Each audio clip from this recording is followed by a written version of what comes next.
On accuse souvent ceux qui affirment une vérité absolue en matière de foi et de religion d'être étroits d'esprit, sans comprendre que la vérité est étroite par nature.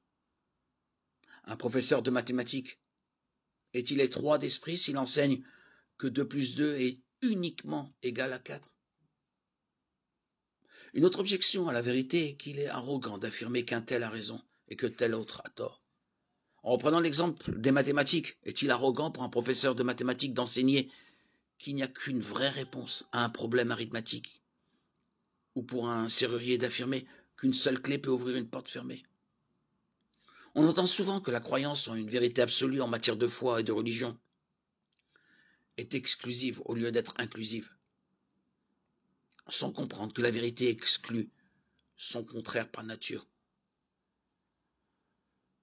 Toutes les autres réponses que 4 sont exclues du champ du vrai résultat de 2 plus 2.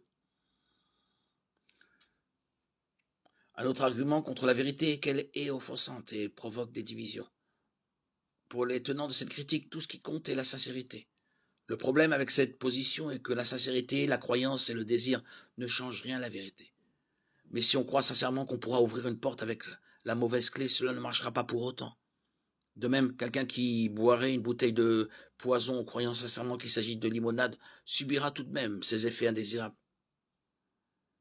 Ou encore, si la jauge de notre voiture indique qu'il n'y a plus d'essence, aucun désir de voir le réservoir rempli ne pourra le faire avancer miraculeusement.